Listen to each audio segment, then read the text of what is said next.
How's it going, Scott? It's your boy Moose. Going to listen to Harley's speech. I'm pretty sure he'll do a good job.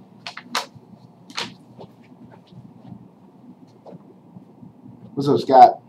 About to listen to my boy Harley's speech. He's going to persuade you to do something or whatever. But whatever the case may be, you're going to enjoy it. Scott, we meet one more time.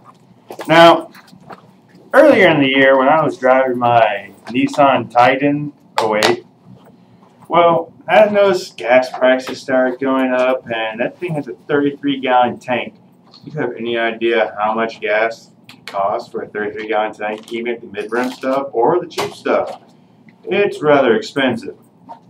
And when I noticed that gas was getting almost $4 a gallon, I told myself, this weekend, I am buying a bike.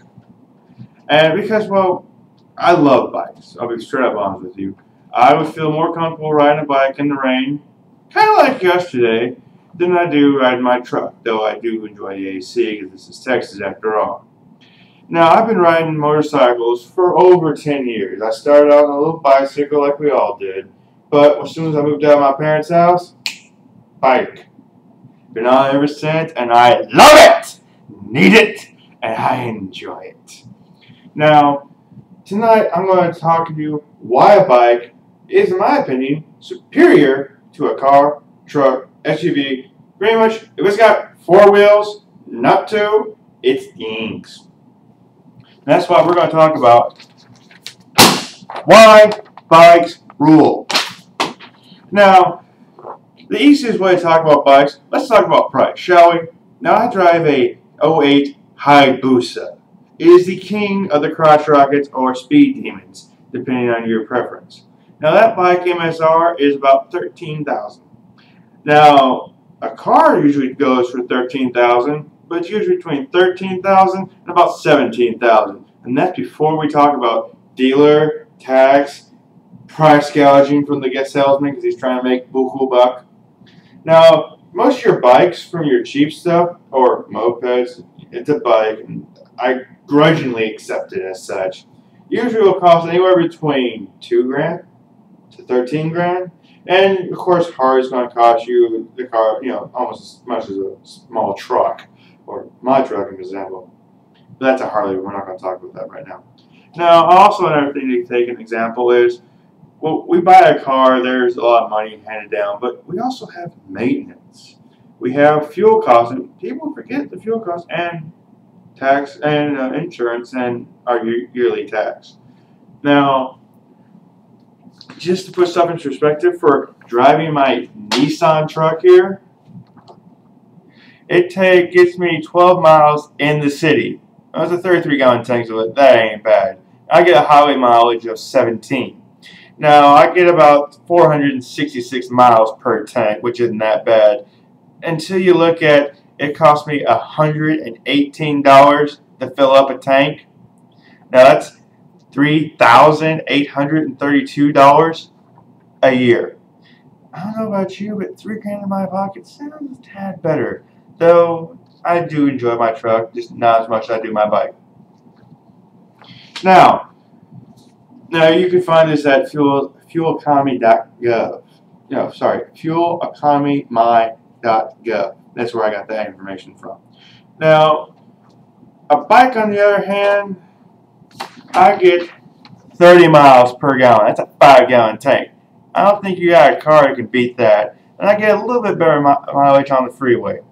Now, notice I only get 150 miles per tank. If I'm careful, I can wing it between 155 to 175 per tank. Now, of course, you're saying that's not even half the other truck, but it only cost me $15 to fill up. So I could fill up twice or 3 times a week and still not come close to that $100. Not to mention, is that a 720 I see for how much it cost me a year? So I think I'll fill up on my gas. And that's the premium stuff, mind you. That's the stuff that's going to get real expensive.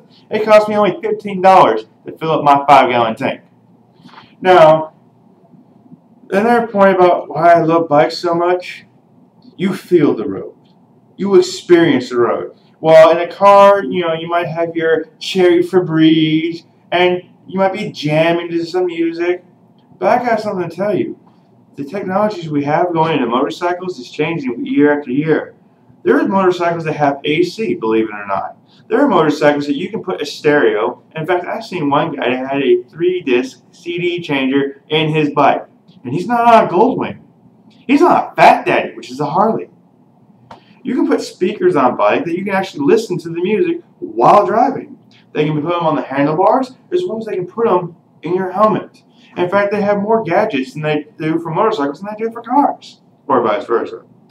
But I want to talk about the experience, as you hear a lot in car commercials, experience the feel of a luxury car.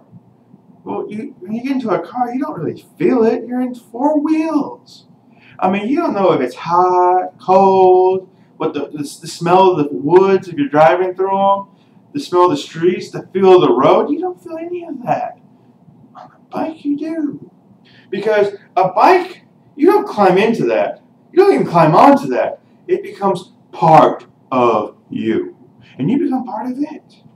You feel the turns. You feel the acceleration.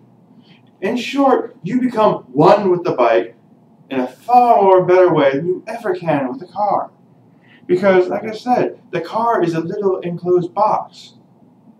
And we all know what happens when you're in a little box. In this little box, you can't feel nothing. You can't see nothing.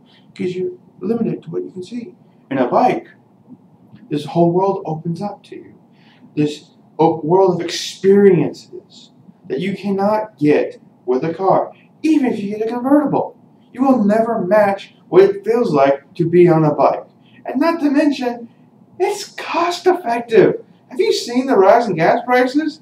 We got war in the Middle East that somehow jacked prices up. And I've just shown you where a 5-gallon tank, which is a pretty large tank for a bike.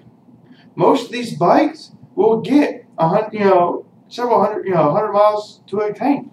Not to mention, everyone here fills up their car at least once a week.